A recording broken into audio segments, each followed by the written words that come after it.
Dans ce 11e jour du Gradus de l'Avent, je vais continuer à parler du pardon au niveau émotionnel. Donc il y a quelque chose qui est très à la mode depuis une quinzaine d'années, c'est d'écrire des lettres, soit à soi-même, soit à d'autres, de préférence morts, comme ça ils ne vous répondent pas, pour dire des choses. Bon. Ok, c'est intéressant parce que ça s'origine dans quelque chose qui est une démarche en vérité très constructive, c'est-à-dire que quand on demande pardon à quelqu'un de quelque chose, en vérité, ce qu'on devrait faire, c'est se demander pardon, c'est-à-dire de se dire mais je m'en veux de quelque chose. Et en fait, si on a la démarche de demander pardon à quelqu'un, ça veut dire que quelque part on reconnaît, voyez que on n'était pas d'accord en fait avec ce qu'on a fait et qu'au fond, je veux dire, ça nous a fait de la peine de le faire et qu'à partir de là, la culpabilité ou la difficulté, elle n'est pas forcément de l'autre côté, c'est pas l'autre qui vous a fait mal, c'est vous qui vous êtes fait mal avec une attitude avec laquelle vous n'êtes pas d'accord. Fondamentalement, si vous voulez, c'est que l'idée de demander pardon, c'est pas juste dire pardon, j'ai renversé le sel. Hein. L'idée de demander pardon, au-delà du fait d'arrêter une histoire, c'est d'accepter de comprendre, de mettre la conscience sur le fait que quelque chose nous rend malheureux.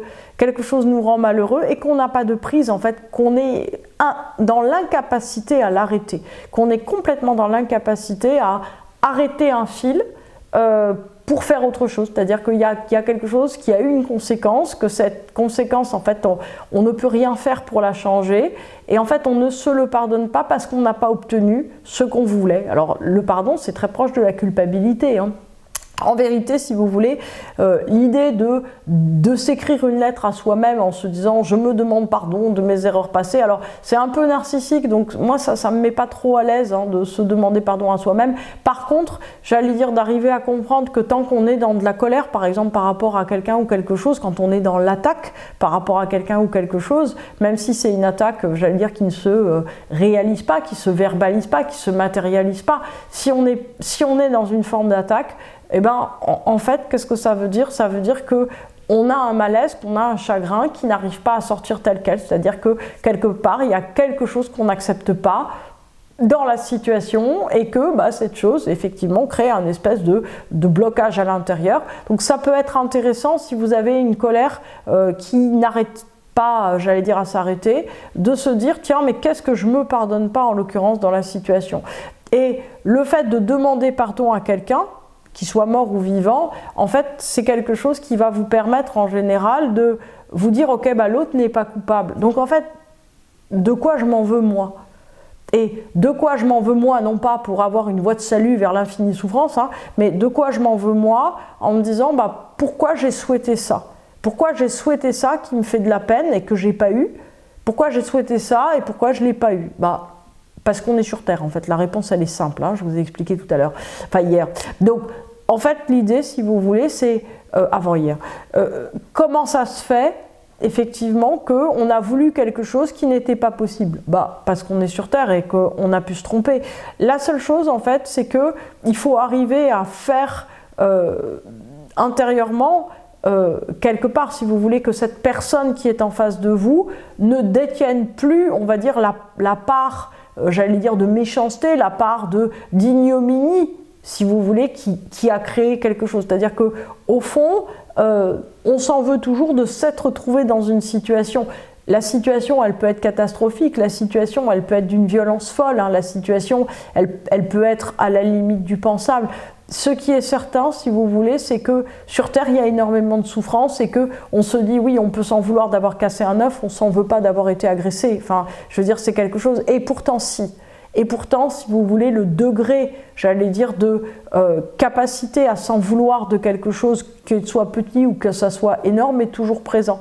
C'est-à-dire qu'à un certain moment, quelque part, reconnaître qu'on n'est pas coupable de quoi que ce soit et que il y a des choses, effectivement, en fait on est sur Terre pour expérimenter des choses qui sont une espèce de kaléidoscope de positif et de négatif, permet d'arrêter de poser des jugements sans cesse, de culpabilité, de pardon, de voie de rédemption, de salut, de nécessité, d'incompréhension. Dites-vous simplement effectivement qu'on est dans des expériences qui sont négatives et positives et que une des manières de limiter les expériences négatives, c'est de ne pas, j'allais dire, abriter en soi de négativité, c'est-à-dire que plus en fait vous serez coupable, plus vous vous sentirez impardonnable, plus vous vous en voudrez d'un certain nombre de choses que vous avez commises, plus d'une certaine manière vous serez très peu fluide face aux événements et plus il risque d'y avoir des choses qui sont négatives et qui vous arrivent. Et de ce fait, c'est important, on va dire, de mettre toutes choses en place de façon, si vous voulez, à refluidifier complètement les choses. Fondamentalement, quand on demande effectivement pardon à quelqu'un, on est dans quelque chose où à un certain moment, si vous voulez, on se dit, bah, ok, l'autre a certainement commis quelque chose de très grave, ça peut arriver, mais en tout cas, moi, il y a un truc que je préfère, c'est ma paix intérieure. Moi, ce que je veux, c'est sortir de l'événement. J'avais lu comme ça quelque chose, un témoignage qui m'avait tout à fait bouleversée à propos d'une jeune femme qui avait été violée par Nicolas Hulot et qui avait dit donc qu'elle avait 15 ans, 16 ans, donc pour elle, elle se disait mais voilà, cet homme c'est Dieu, il est incroyable, il est très gentil, et qu'en fait il l'avait semi-violée dans une voiture. Et elle avait dit, moi ce que je veux en fait c'est, donc elle avait, j'allais dire 40-45 ans hein, aujourd'hui, et elle disait aujourd'hui en fait ce que je veux c'est sortir de la voiture. Et en fait, c'est exactement ça. C'est-à-dire qu'à un certain moment,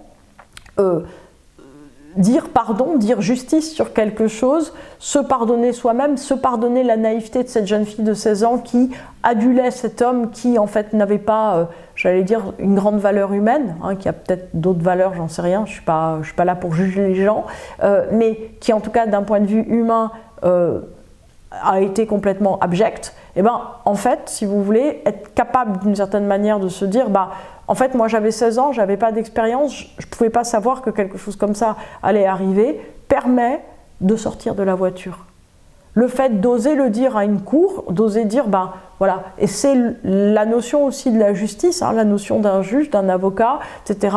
Ça permet d'une certaine manière d'exprimer avec conscience le fait que, oui, en fait on n'était pas au courant, qu'on savait pas, que peut-être, oui, il fallait pas qu'elle se mette en mini-jupe et avec un joli chemisier et qu'elle se maquille, parce qu'à 16 ans, on peut être très très jolie, et que peut-être, oui, elle a été incitative dans sa façon d'être, mais en fait, ce qu'il faut, avant toute chose, c'est se pardonner le fait d'avoir tout simplement 16 ans et pas beaucoup d'expérience, et pas d'expérience non plus de la méchanceté, et pas d'expérience non plus du fait que la notoriété peut parfois faire basculer des gens, voilà, dans leur tête. Et au fond, si vous voulez aussi de se dire que ce gars-là qui était en face, en fait, il se prenait tellement pour Dieu qu'il pensait que quoi qu'il fasse, en fait, c'était une bénédiction pour les autres, ce qui est, j'allais dire avant tout, une espèce de folie. Hein. Elle n'est pas forcément douce, ça peut être de la folie dure, mais en tout cas, si vous voulez, c'est quelque chose qui, d'une certaine façon, aussi montre que lui aussi, il est parti dans un délire complètement. Sur lequel il doit payer, il doit, j'allais dire effectivement, commencer, j'allais dire, avoir une punition légale, vous voyez, quelque chose qui pèse. Mais en tout cas, le pardon, ça permet de sortir de la voiture.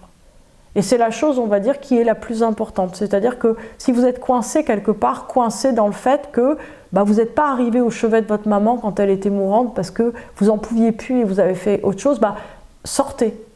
Dites-vous, oui, en fait non, j'ai pas pu, je suis désolée, en fait ça me rend très triste. Mais en fait, si vous voulez, la tristesse d'une ignorance, la tristesse de quelque chose qu'on n'a pas pu faire, permet, au fond, si vous voulez, la prise de conscience permet réellement, j'allais dire, ce mouvement de pardon qui permet de se libérer complètement.